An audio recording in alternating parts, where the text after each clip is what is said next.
Olá, você que é aluno aí da Escola de Norado Vale, vamos aí para o conteúdo de filosofia desse segundo bimestre. Então nós teremos aí 4 habilidades que nós devemos, perceber um pouco delas nesse segundo bimestre. Então eu vou preparar 4 aulas, cada uma delas vai contemplar uma habilidade e talvez as aulas fiquem aí um pouco extensas, ou seja, vão ocupar aí 20 minutos, talvez, mas o objetivo é que tudo isso esteja reduzido em uma única aula para que a gente possa, ter todo esse conteúdo dessa habilidade trabalhada de uma única vez, para que a gente possa tentar perceber, o que é que realmente está sendo proposto para a gente diante do estudo dessa habilidade. Vamos então para a nossa aula.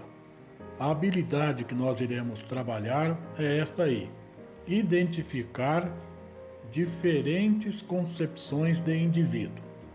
Então, para isso, nós vamos aqui para a página 83 do Caderno do Aluno, onde nós encontramos o componente curricular de filosofia. Então, nós temos esse texto aí, que é um texto introdutório, um texto longo, mas ele é sempre bom, no sentido de nos orientar dentro daquilo que nós iremos trabalhar no conteúdo desse bimestre. Então vamos ler esse texto aí para entendermos qual é a proposta de trabalho neste bimestre. Então, o que significa indivíduo? Quando o professor orienta para a realização de uma atividade individual, o que você entende? Ao ler uma notícia de jornal com a seguinte escrita: ao perceber que seria abordado, o indivíduo correu. O que você entende por indivíduo? Na biologia, indivíduo em geral descreve um organismo, mas nas ciências humanas, como na filosofia, a referência é o humano, na sua manifestação revelada na sociedade segundo diferentes condições: histórica, espacial, material, simbólica.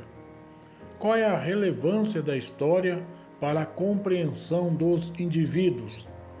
Há muitas considerações a serem feitas sobre esta questão.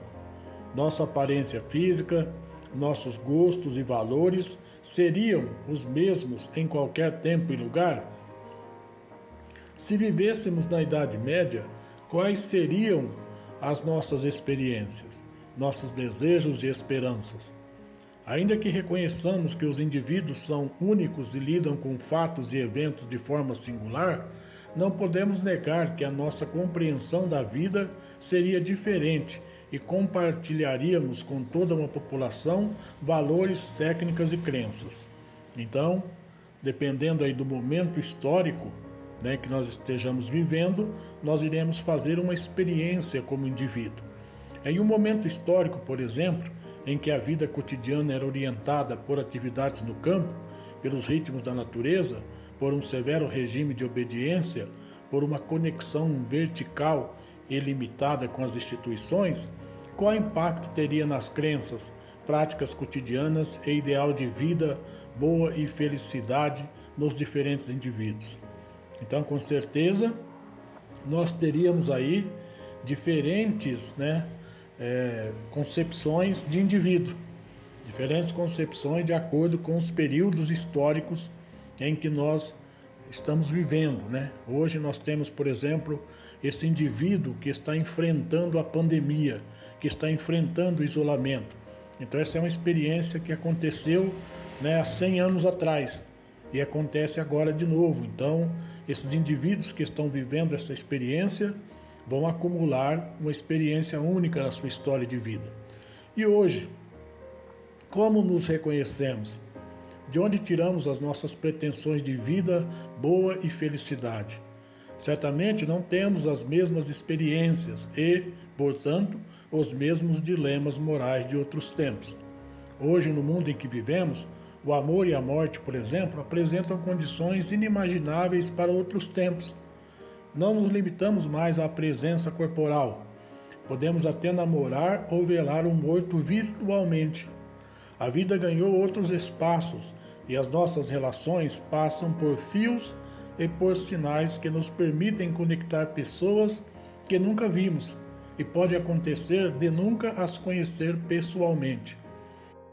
Há experiências capazes de ampliar a nossa percepção e interação por meio da realidade virtual e ou realidade aumentada, por meio de diferentes possibilidades de simulação e imersão capazes de explorar ou criar ambientes. Você já teve oportunidades de fazer uso de tecnologia de realidade virtual e ou realidade aumentada? Então, se você não teve, procure aí, no YouTube, procure aí nas redes sociais, nesses locais, que você vai encontrar algumas possibilidades de perceber isso, A realidade virtual, aquilo que nós temos como softwares de jogos, etc. E a realidade aumentada é aquela situação onde você coloca objetos da vida real, onde eu posso interagir com objetos da vida real dentro do computador. Essa é a chamada realidade aumentada. Então pense e reflita sobre as condições dos indivíduos no mundo contemporâneo e como a ciência e a tecnologia têm proporcionado experiências tais que ser indivíduo hoje não encontra paralelo na história. Nós temos aí o tema da nossa primeira aula, Introdução à Teoria do Indivíduo. Então nós vamos ver aí John Locke, Jeremy Bentham e Stuart Mill. Esses três filósofos aí são os filósofos que trabalharam essa questão da teoria do indivíduo. Então, no cotidiano, desempenhamos alguns papéis, como por exemplo, somos filhos, filhas, irmãos, irmãs, amigos, amigas, estudantes, entre outros. Com o passar do tempo, mudamos nossas atitudes, gostos e até as nossas manifestações de afeto.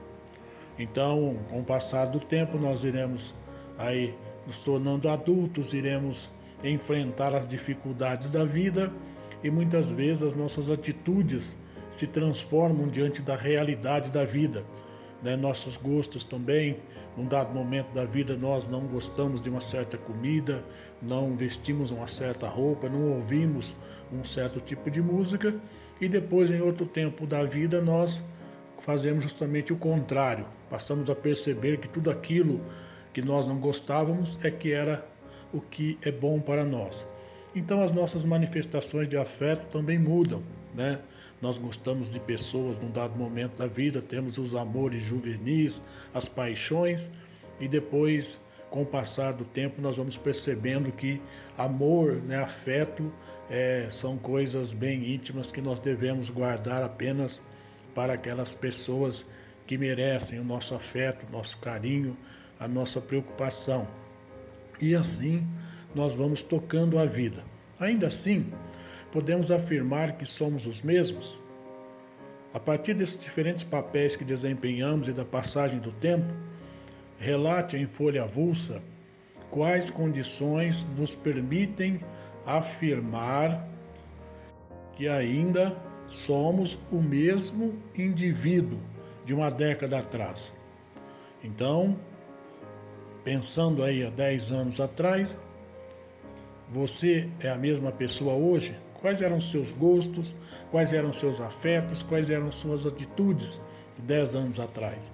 Então vamos ver aí algumas condições que devem nos ajudar como pistas para elaborar aí essa reflexão. Como podemos nos conhecer como indivíduos? Distinção e relação. É único, mas guarda condições de semelhança que permite aos outros reconhecê-lo como o mesmo, ainda que mude algumas características, e por isso é capaz de manter relações pessoais e sociais com os outros. Então você tem uma distinção e relação. Você é um ser distinto, você é único. Existem características únicas suas que permitem que nas suas relações você se identifique sempre como sendo aquela mesma pessoa. Memória de si mesmo. Sempre é capaz de lembrar o que foi, como pensava, o que queria. Então você tem uma memória sua, única, Existem fatos que apenas você viveu em circunstâncias únicas. Então essa memória faz você ser um indivíduo único. Unidade de consciência. É capaz de reconhecer-se como o mesmo, ainda que tenha mudado fisicamente e alterado seus gostos e costumes. Então, mesmo que você altere, como nós vimos agora há pouco, que em dados momentos da vida você pode até mudar completamente os seus gostos, você continua tendo a consciência de que você é o mesmo fisicamente, você é a mesma pessoa, né? E você apenas mudou seus gostos e seus costumes, mas continua sendo o mesmo indivíduo. Então, a partir dessas pistas aí, procure refletir aí, colocar isso aí numa folha do seu caderno de filosofia. Quais condições nos permitem afirmar que ainda somos o mesmo indivíduo de uma década atrás? Então essa é a primeira questão que você deve registrar aí no seu caderno de filosofia. Então, considerando as determinações históricas, pesquise os filósofos que no século XIX refletiram sobre a condição dos indivíduos no contexto de uma sociedade liberal. Então nós temos aí aqueles 3 filósofos lá que nós vimos logo no começo da aula, o John Locke, o Jeremy Bentham e também o John Stuart Mill, né? Então esses 3 filósofos aí são os 3 filósofos que nós devemos pesquisar nesse primeiro momento aí, nessa primeira aula de filosofia do segundo bimestre. E junto nós devemos perceber também o que é utilitarismo e o que é network, né? Então, junto com esses 3 filósofos. Então, nós devemos fazer essa pesquisa aí. Eu separei aqui alguns trechos que eu acho importante desses momentos aí que nós devemos pesquisar, mas eu recomendo a você que vai fazer um vestibular ou que pretende estudar mais a fundo essa questão do indivíduo, que você realmente faça essa pesquisa proposta aí para você conseguir entender realmente qual é o conceito de indivíduo que nós temos hoje na modernidade a partir das teorias desses pensadores. Então vamos ver aí o que é utilitarismo. Então, o utilitarismo é uma família de teorias consequencialistas defendida principalmente por Jeremy Bentham e o Stuart Mill, né, que afirma que as ações são boas quando tendem a promover a felicidade e más quando tendem a promover o oposto da felicidade. Então, uma ação só é considerada boa quando ela promove a felicidade. Ou seja, aí nós temos o primeiro impasse, né? Algo que promove a felicidade de quem? Como? Né? Quem deve ser feliz? Eu ou outro? Ou todos nós? Então aí o utilitarismo desses 2 pensadores promove a felicidade da sociedade, do conjunto, e não a felicidade individual, né? Então, filosoficamente, pode-se resumir a doutrina utilitarista pela frase: agir sempre de forma a produzir a maior quantidade de bem-estar, né? Então, esse é o princípio do bem-estar máximo. Então, todas as nossas ações devem conduzir a sociedade para o seu bem-estar. Então, Bentham expõe o conceito central de utilidade no primeiro capítulo do livro Introdução aos Princípios da Moral e Legislação. Então, vamos ver aí esse princípio aí que ele expõe para nós. Por princípio da utilidade, entendemos o princípio segundo o qual toda ação, qualquer que seja, então, qualquer ação que nós desenvolvemos deve ser aprovada ou rejeitada em função da sua tendência de aumentar ou reduzir o bem-estar das partes afetadas pela ação. Então, das partes afetadas pela ação, daqueles que estão discutindo aquele valor, se aquela ação é boa ou ruim. Então, ela deve promover o bem-estar de todos os que estão discutindo a ação para que ela seja considerada boa. Quando ela atende apenas o bem-estar de uma pessoa, ela não é uma boa ação. Por quê?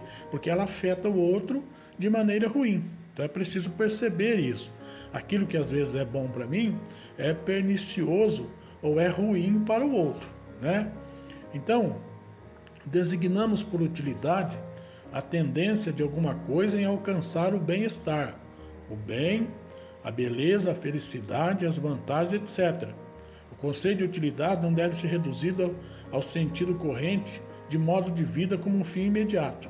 Então eu não devo pensar, né, como utilitarista, buscando um fim imediato, um bem para mim. Eu devo buscar o bem para o coletivo. Então isso aqui é preciso ser entendido. Aí vem a distorção e diz que o sujeito que é utilitarista ele deve se utilizar do outro, dos meios da sociedade para produzir um bem para ele. Não é bem isso o que as teorias colocam para nós. Então vamos ver aí Stuart Mill, né, e a felicidade. Vamos ver a ideia dele. Uma sociedade feliz exige indivíduos felizes. Os princípios políticos da felicidade são a liberdade e a dignidade, que também pode ser chamado de justiça social. Então veja bem, ele diz liberdade e dignidade é uma justiça social. Então só existe justiça social quando existe liberdade e dignidade.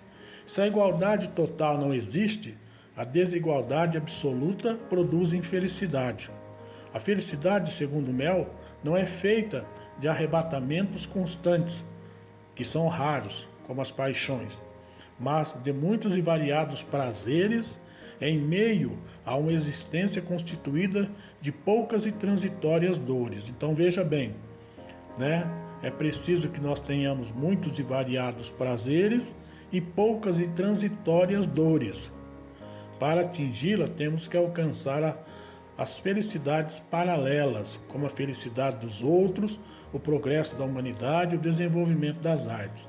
Então, para o Mill, né, a felicidade nossa está também na felicidade do outro, no progresso da humanidade, no progresso do outro, do conjunto de toda a sociedade. John Locke, né, o indivíduo e suas posses. Então vamos ver como John Locke vê essa questão da posse.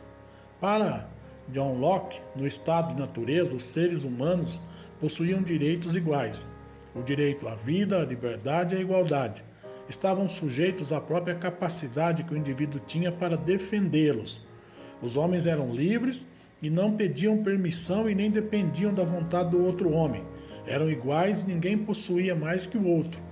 Todos viviam em igualdade diante da natureza. Desta forma, sendo iguais e independentes, tinham garantia de vida e procuravam não prejudicar uns aos outros.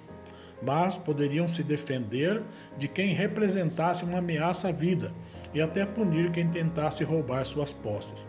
Então nós vemos aí que, para Locke, né, o homem vivia no estado de natureza, tranquilo, dentro daquilo que ele podia conquistar, naquilo que ele podia arrebanhar para si da natureza.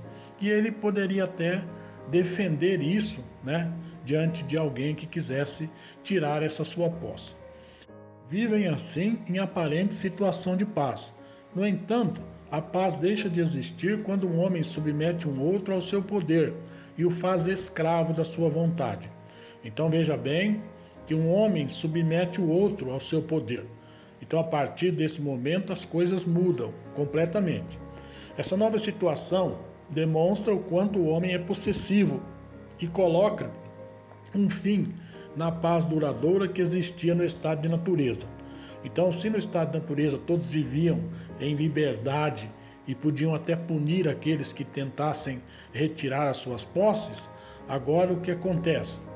Muda-se completamente, né? Aquela paz duradoura acaba, né? Então o que acontece? A paz deixa de existir quando esse homem submete o outro ao seu poder e o faz escravo da sua vontade. Essa nova situação demonstra o quanto o homem é possessivo e coloca um fim, né, na paz duradoura que existia no estado de natureza, instaurando o estado de guerra entre os homens. Na tentativa de recuperar a paz, um contrato é celebrado entre os homens, e por meio do qual eles tentam eliminar o estado de guerra. Então os homens, percebendo que havia aí, né, cessado aquela paz primeira na qual eles viviam, estavam tranquilos, agora eles querem então retornar àquele estado de paz primitivo, mas isso já não é mais possível. Então eles criam aí um contrato fictício e assinam esse contrato fictício para dizer que agora eles querem a paz antiga. Então o contrato afirmava que os homens deveriam eleger um governo para garantir suas posses e ao mesmo tempo defendê-los, Dessa forma, todos acabariam respeitando a vida, a propriedade e a liberdade, e o governo ficaria responsável pela manutenção da paz. Então veja bem, eles elegem um governo que fica responsável pela manutenção da paz e objetiva também garantir a eles as suas posses e tudo aquilo que eles tinham antes no estado de natureza. Então o objetivo central do governo seria lutar para impor e restaurar aquela condição natural de cada indivíduo diante das suas posses. Assim foi que para Locke, diante da possessividade do indivíduo, surgiram a civilização e o Estado. Então, para John Locke, é assim que surge o Estado. E a partir desse Estado se organiza a civilização como nós conhecemos hoje. Então, vamos ver o que é network. Network é uma atividade de negócios socioeconômicos onde empresários se reúnem buscando relacionamentos comerciais. Então, é uma rede, de empresários voltados aí para a obtenção de lucros, com negócios socioeconômicos, e eles estão aí reunidos em uma rede, objetivando aí, um lucro dentro de uma sociedade econômica. O objetivo é reconhecer, criar ou agir onde surgirem oportunidades de negócio. Então nós vemos aí que existe uma relação lá com o utilitarismo, existe uma oportunidade de negócio, mas esse negócio é bom, é ruim, é bom para quem? Eles objetivam também compartilhar informações e encontrar parceiros em potencial para novos empreendimentos. Então aqui é preciso observar aquela questão, se esses novos empreendimentos irão beneficiar quem? De que maneira, Como nós vimos lá dentro do utilitarismo. Então nós já vimos aí um pouco dessas questões que nós deveríamos pesquisar, inclusive o utilitarismo e o network. Vamos agora então para as questões que nós temos que responder nesse momento aí da nossa aula. Então, segundo os utilitaristas, para que as ações servem? O que é felicidade para Stuart Mill? Qual é a concepção do indivíduo que pode ser identificada a partir das considerações de John Locke? O utilitarismo pensado no século XIX ainda é válido nos dias atuais? Explique. O networking pode ser considerado uma forma de utilitarismo? Justifique a sua resposta utilizando como referência um dos filósofos pesquisados. Então espero aí que você tenha feito a sua pesquisa, tenha socializado com seus colegas e a partir dos textos aí que nós lemos junto, você tem um subsídio grande para responder essas questões. Então espero que você registre aí uma resposta consistente para cada um desses questionamentos aí, para que a gente vá compondo a sua nota. E seguindo aí você tem ainda mais uma atividade, para essa primeira aula. Então a partir das aulas e da leitura realizada, elabore um episódio autobiográfico, então aquilo que tem a ver com você, aquilo que fala alguma coisa de você, baseado em fatos reais ou ficcional.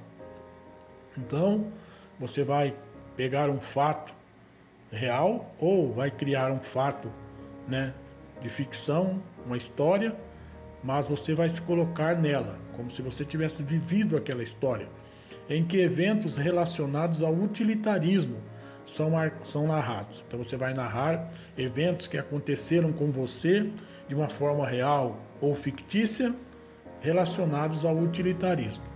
Então nesse episódio autobiográfico, você deve indicar um personagem, aluno, professor, vizinho, tio, entre outros, que seja capaz de encarnar uma tese utilitarista, então, de Bentham ou do Mill. Então nós vimos lá no texto que Bentham é aquele que diz que uma ação só pode ser útil, quando ela ela gera um bem-estar, para as partes envolvidas, e Mill diz para nós que a situação do contexto social só existe felicidade quando existe aí essas situações que nós vimos aí, os princípios políticos da felicidade, que são a liberdade e a dignidade.